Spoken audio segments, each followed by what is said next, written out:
Kapitan Sagusan guys nagpalabas og reklamo bahin sa management Ilyas para paminawon. Buntag sa tanan, kini si Kapitan Andrew Igo Diman Menisa sa Barangay Agusan. Akong ikasubo sa pag-inform ang katawan nga dili may nayon ang schedule ni Ilyas sa atong dining karong Mayo 8 tungod sa konflikto. As early as of February, naghatag na kita sa atong down payment in which mao na ang ilang reglamento nga makakuha kita schedule. Tungod sa ilang squabble sa management, nahimo kitang collateral damage. So, bisan pa man sa pag-usab sa ilang management o pag-usab sa rate nga ilang gihatag kanato, ang atong barangay sa Agusan ni uban gyapon sa paghatag sa bag-o nato nga bag-o nila na rate in which gikan sa 75,000 nahimo kining 200,000. Tungod sa atong preparasyon, ready na ang atong hotel accommodation kanila, ang ato ang gamit sa sound system ng atag na pagbayad. Pero tungod kay ila kitang gibinuangan, kay gatagaan man lang kita gila sa oras na alauna paingon sa alas 3 sa hapon, in which dili ko musugot kay dili ko kay ang ato nga naa si Ilyas aron mag-enjoy. Pero kanang orasa nga alauna paingon sa alas 3 sa hapon, imposible ka na may tabo tungod sa kainit sa atong gymnasium. Kani nga among kahiliukan, amo kaning gitatungod sa ato ang barangay day.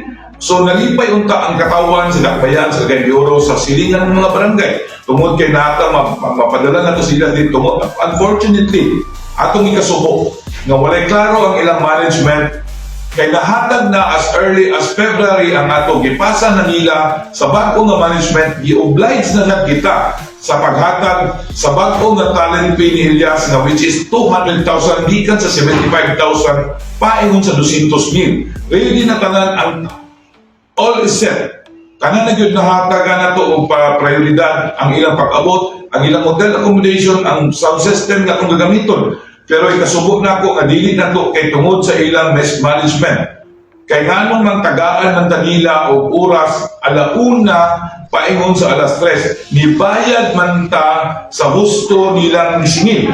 Pero dili kumusugot sa oras nga ilang gihatag. Dapat unta nga masunod. Ang ako kung kuan sa uban na gustong mo avail sa ilang serbisyo. Lisod ka ba kayo kay maringon na sila pag-down ka lang ani nga account number or mag-GCash ka sa down payment in which wala tayo gipirmahan nga kasulatan na dili po nato sila malakang.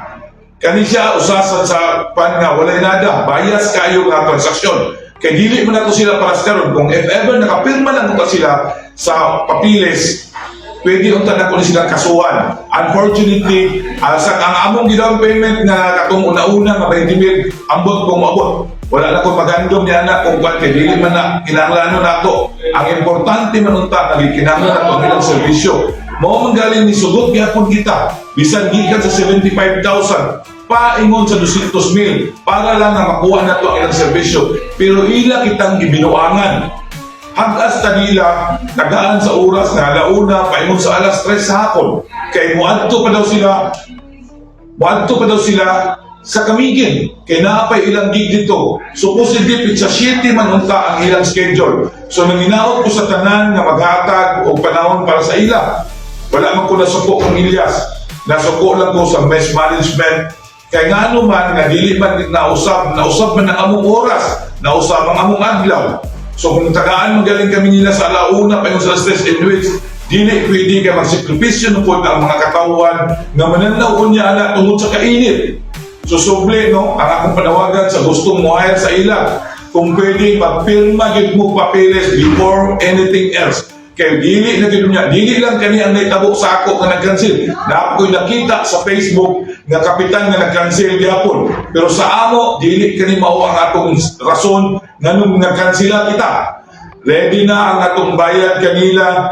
Ready na tanan gayon. So ang ako na lang ang akong pagpangayo sa dispensa sa tanang tao na nagtuo nga makita unta nila din si Ilyas sa Agusan in which dili padayon. So ang atong buhaton magpadayon ng yapon ang atong schedule sa May 8, mangita na lang tarong ng mga banda, tarong ng mga management nga mastorya na itong insakto nga tao istoryahon dili kay pulos ng negosyo kay paspasan na nila o ilan man ang problema ang ilang scheduling. Dili man na amo, ang amo insakto akong bayad kanila apan tungod sa ilang binuang na paghatag sa schedule, hidangal na paghatag sa schedule.